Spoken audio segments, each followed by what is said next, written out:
Hello everybody, this is Yoko's Talking Treasures, and I got the reactions done for Hazbin Hotel Season 2, Episodes 3 and 4 earlier this morning.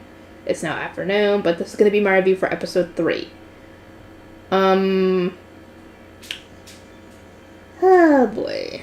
Actually, I wonder, should I do both 3 and 4? Might as well do 3 and 4 together, that way it's just one video, and I'll put the links in the description for both reactions once I get it uploaded. And if you hear anything, there was a wasp in the house. My nephew somehow got it with the fly swatter. I hope he did anyway, because that was a huge ass bug. And yeah, you can probably hear him slapping the fly swatter just around, like probably on the bed or on the chair or something. Anyway, episode 3, Charlie just found out about Serpentious. She is excited and wants to somehow tell Voxtech. I don't know how she got Voxtech in her phone. I'm going to assume that every phone in hell, it comes preloaded with Voxtech on it. I'm going to assume, because why else would she have Voxtech in her phone? She has no reason to have it. Alistair wouldn't have probably let her put that in there. If it wasn't already in there before he showed up, anyway. But, yeah, Vaggie tries to get her to not do that because, not the good idea to let the ones who are power hungry know that there's a way to get into heaven. Obviously, they know that she's trying to do the whole redemption thing, but they don't know at the moment that redemption is actually possible, because they're under the impression that it's impossible. You don't want to give these guys a foothold into potentially getting into heaven. Though even if they did believe her, which, spoiler, they do not, because, no proof. I mean, how are they going to have proof? They don't have Emily there to tell them, or Serpentious even to tell them, because they're stuck in heaven.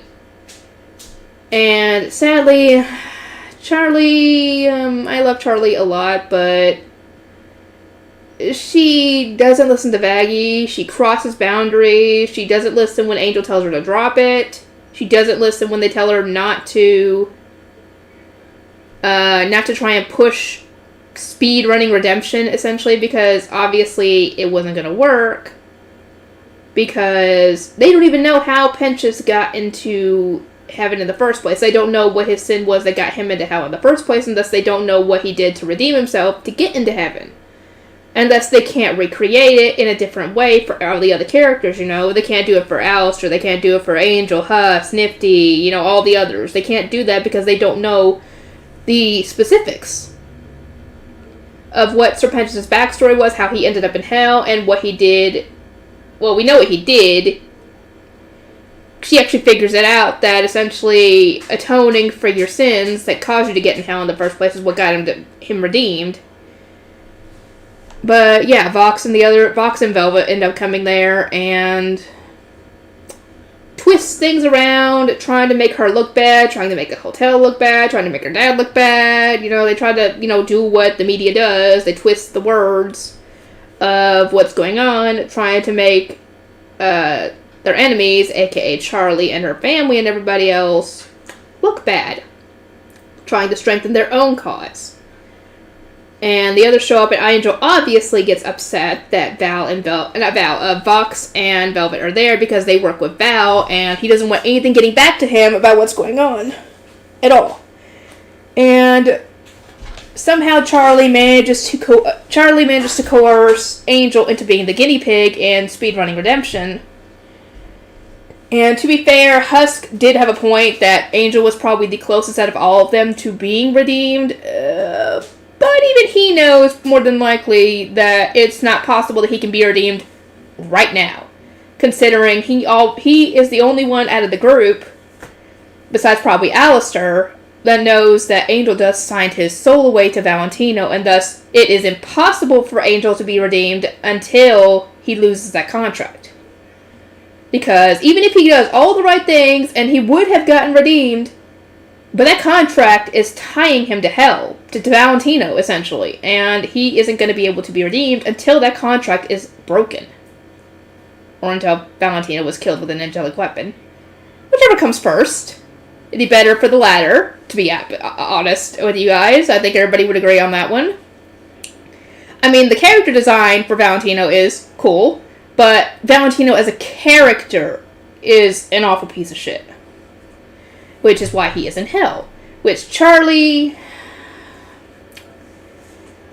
I mean, I know she's optimistic and she wants to see the good in everybody, but do you really see the good in someone who, like, a child rapist, for example? Do you see the good in a regular rapist? Do you see the good in abusers? Do you see the good in those kinds of people? People who would hurt puppies. You know? Those sorts of people do not deserve to be redeemed. There are some people that do not deserve redemption. They do not deserve to have your kindness wasted on them, essentially. So the only ones she needs to focus on getting into heaven are the semi-good ones. Those other kinds of people can just stay in heaven, or stay in hell, essentially, and deserve to be exterminated, to be completely fair. But yeah, there ends up being... Shoot, was this the first song or the second song? I think this was... No, this was the second song, because the first song was Piss. I don't know why they titled it that. But it was the love song duet between Cherry and Serpentious. That they're missing each other, and Cherry's starting to realize that maybe I was wrong about him, and that maybe I might have a thing for him. And we also find out that apparently Baxter works for Voxtech. He's a bioengineer. Of course he works for Voxtech, apparently. And that him and Serpentious were lab partners trying to get in good with the Overlords to maybe become an Overlord eventually. And Serpentious' inventions were old-timey, obviously, because he was in the 1800s. Obviously, he's not going to have too much when it comes to modern technology or whatever, but... Modern technology. I say like he's using stones and spears. No, I mean modern technology, as in like the bioengineered stuff that Baxter comes up with. And apparently Baxter is the one who came up with the Egg Boys, and that explains why they're not in heaven, because they're not real living they don't have a soul, essentially. And thus that's why they didn't end up, I think. I'm assuming that's the case because they were able to create them. But as far as we know, they didn't have souls. Unless they somehow used souls and bound them with the Egg Boys. We don't know. We don't know. But as far as we know, they don't have souls, and that's why they didn't get redeemed with Serpentious in the Zeppelin when it got destroyed. Anyway. Yeah, Angel Dust is really not comfortable trying to speedrun redemption with Charlie. And she even tries to go as far as to make him like Pentious, even though he tells her, I'm not Pentious.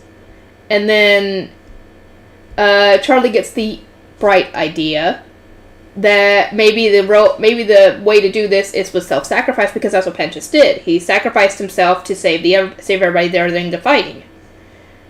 And Charlie plays the part of the bad guy, tying Husk to a train track, and Nifty driving the stupid train with Baggy's angelic spear on it. Oh yeah, we were in episode 3 already. Okay, but yeah, Charlie plays the bad guy. The Nifty's driving the train with the angelic spear that Baggy's got on it to give it danger. And at first, Angel was okay to do it, but then he was like, nope, I'm not doing it. And then Charlie is like, fine, and she tries to stop the train. The train does not stop. Vox took the brakes.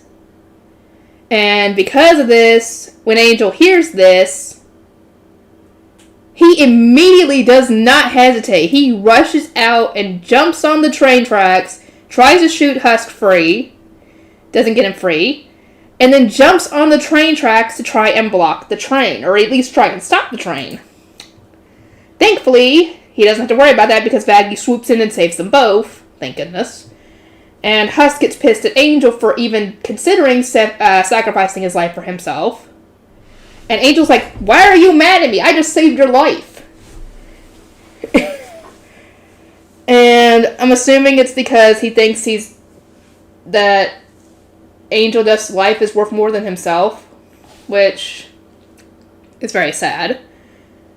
And, yeah, Charlie tries to apologize, and then Angel tells her that sorry starts to lose its meaning after a while when you keep saying it, essentially. Which sucks, and then again, Angel has a right to be pissed. Because it's at this point that Charlie realizes that Penches had gotten redeemed because he atoned for his own sins, and she tries to get Angel Dust to tell her essentially what got him into hell, and he doesn't obviously want to talk about it. Instead of respecting his boundaries when he even mentions, didn't we talk about boundaries? Instead of respecting his boundaries and be like, okay, we won't talk about it right now, maybe when you're comfortable we can talk about it another time. Especially not in front of the fucking bees. No, she keeps on pushing, acting like, oh, we won't judge you. It's not a point of judging. It's a point of when he wants to talk about it himself. And then Vox doesn't even give him the choice in the matter and reveals that, he's apparently a murderer who murdered his own father. Which, I mean, Alistair, if that's actually the case, that Alistair's backstory that we've been hearing about is canon, the two of them have that in common at least, that they would have both killed their dads. And I'm assuming Angel just did it because his dad was probably a piece of shit. And from the backstory we've been getting on him, I don't understand that. And the two finally leave after Charlie essentially goes demon form mode and intentionally tells them, yeah, you can make fun of me, you can try and bother me, but you don't mess with my friends, essentially. And they leave, cackling all the way about what they did. And, yeah.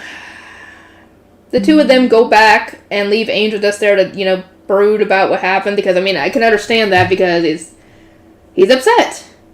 His trauma got aired, essentially, in front of Charlie, which he didn't even want to talk about. Obviously not right now, because he hasn't gotten to that point where he's comfortable enough to talk about it. And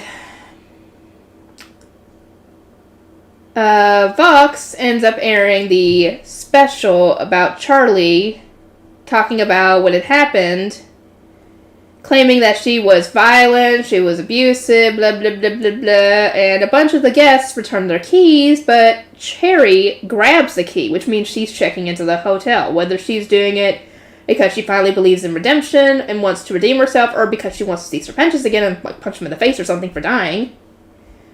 We don't know. But at least Angel Dust has someone there with him. As for episode 4, this is where we get not only Alistair's backstory, but the info on who has his leash.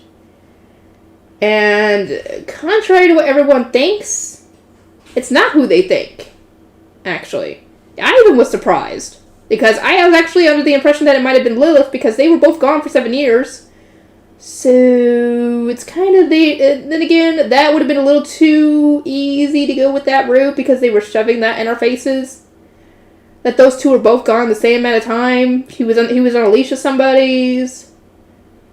Which makes me wonder, does Husk know who has his leash? Or does he just know that, Alistair is on the leash of somebody? I wonder. Maybe we'll get that answer in episode 5? Maybe? I do wonder if Husk is going to tell Charlie what the fuck happened in episode 5, or what happened in episode 4 in episode 5, considering, Alistair is kind of examining the injury he got on his chest that's kind of been stitched up with his voodoo stuff. And his staff is still broken. So he goes to head out, and Lucifer is chilling in the lobby with Angel Dust and Cherry. And Lucifer tries to mess with Alistair, and even calls him Bambi, which I find hilarious. And Alistair's like, you know what? Screw this. I quit. And I thought it meant he quit the conversation and was quitting, being around Lucifer at the moment and was just going to leave to cool off, But no, apparently he quit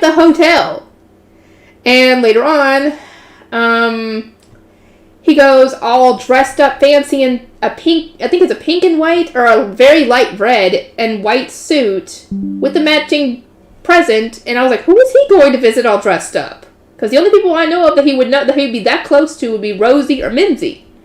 Okay, it was Rosie. She was dressed in a new dress. I liked the dress. And he tells her that I quit the hotel.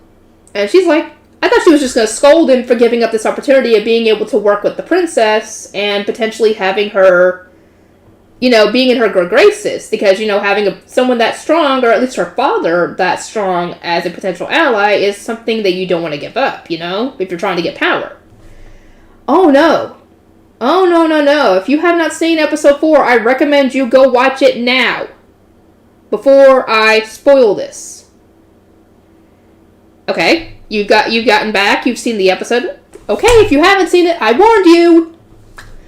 We find out that she scolds him because he doesn't have a choice, that she has his leash. Rosie. Rosie has his leash. She's the one who has him on a leash. And we get his backstory as well as the reason, you know, how that happened. And apparently the backstory where he got shot in the head by a hunter being mistaken for a deer is canon. And how he looks in the show is canon. Except for maybe, you know, maybe some minor details here and there. But it's essentially, this is a overall look is good. It's essentially what people have been fan designing him as. And I don't know if he was a cannibal or if he was just using people's body parts for his rituals to try and get in contact with hell. But I'm assuming that's the case because I'm assuming he used blood as for the pentagram when he did the ritual, because he gets in contact with Rosie apparently about after however many attempts he tried. And he knows where essentially he's going when he dies. He knows he's going to hell when he dies.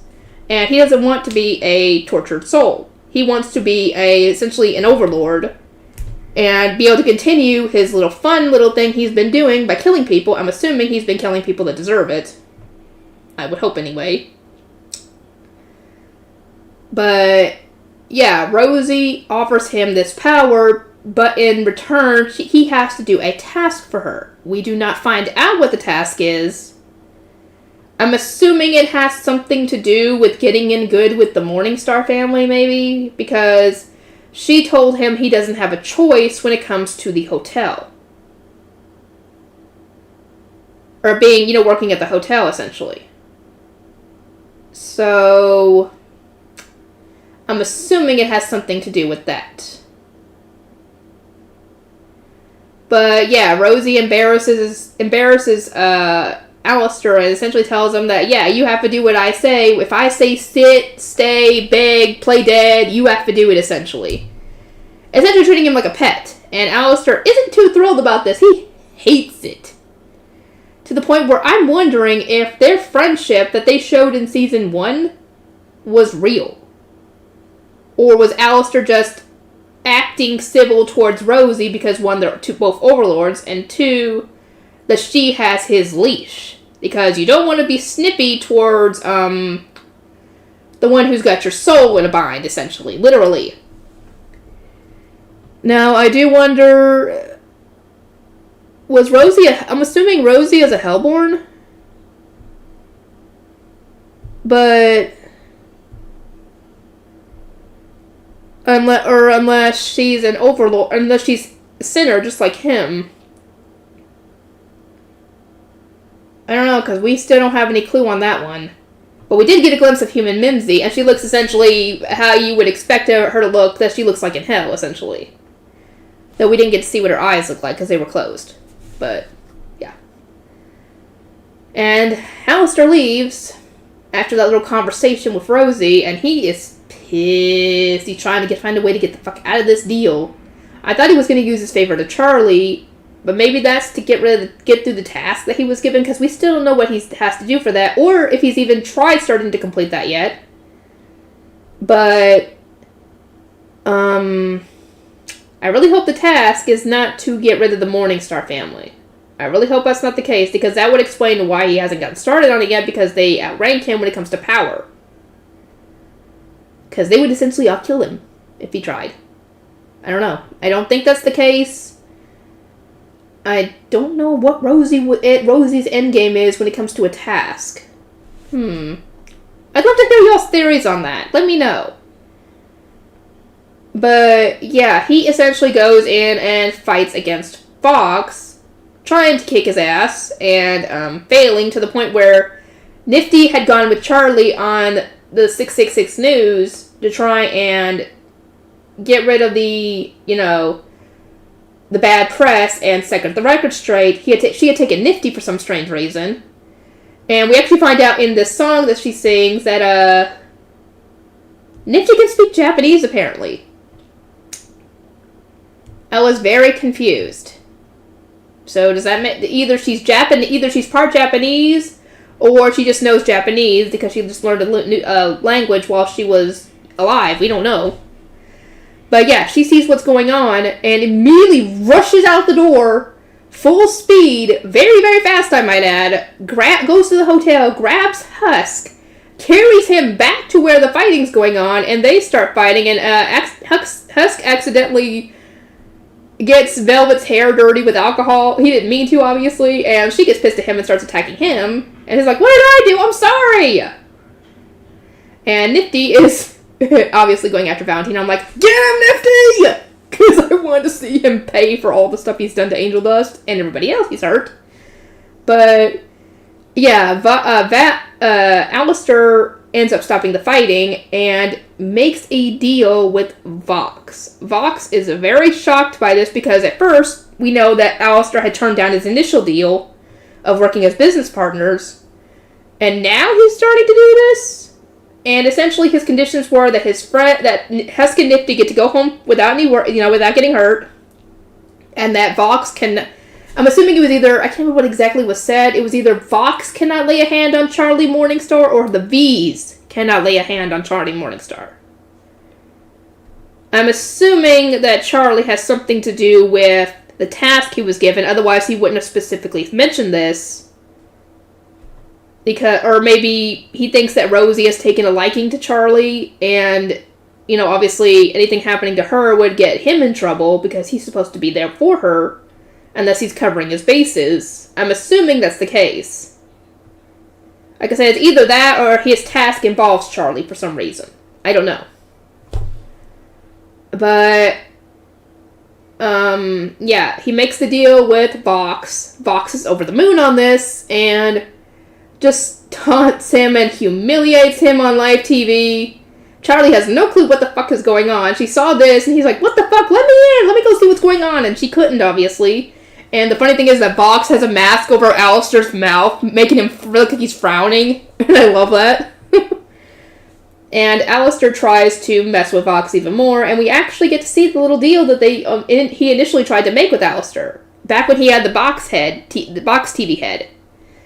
And I'm willing to bet that either Vox had a crush on Alistair and wanted to be more than friends, and the business partner thing was just, to get closer to him. Or maybe that he just really did think of Alistair as a friend and wanted to make that friendship deeper by becoming business partners and working together. Because when Alistair ends up rejecting him and laughing about it, it looks like Vox is trying not to cry. Because, his vision gets blurry because we're seeing it from his point of view. His vision gets blurry, so I'm thinking that maybe he's trying not to cry. So I'm either like he's being rejected, essentially, either as a friend or as more than friends. And I'm assuming it's either both. It could be either one, because Alistair was even telling him that there's no friends in hell. I mean, that's obviously not true. But that's the initial deal that Alistair had rejected. And yeah, Vox is messing with Alistair and essentially a bit hypocritical that Alistair was mocking Vox for having support with the team and everything, and that when he essentially sold his soul to Rosie and has his power based on that. Bit hypocritical. Anyway, I have no idea what's going to be happening. Next 2 episodes are next week, and from what I gather, I think it's 5 and 6. Don't know what's going to be happening, but I'm willing to bet that Alistair's going to try and use this whole thing to get out of his deal with Rosie. And hopefully stay in Charlie's good graces because he was wanting to pull all the strings once he got his wings unclipped. And I'm assuming the whole wings being clipped is talking about his staff being broken, is I'm assuming, because he was strong, obviously. And his goal with Rosie was to become the most powerful sinner, and he was, but then his staff is broken, and thus his power is kind of, bye-bye, essentially. His initial, the power where he got big, all his other stuff except for his shadow power is gone, essentially. It's not wanting to work. Or at least it's not working at, full power, essentially. So, yeah, I don't know what Alistair's endgame is. I don't know what Rosie's endgame is. If you guys want to talk about it in the comments, feel free to. And I've got to do some editing. Obviously, because my nephew came in. He stayed home from school sick. I don't know if he actually is sick. I don't know. But he's going to school either way tomorrow. Anyway, the links to the reactions, like I said, are going to be in the description if you guys want to see them. And I'll see y'all in the next video.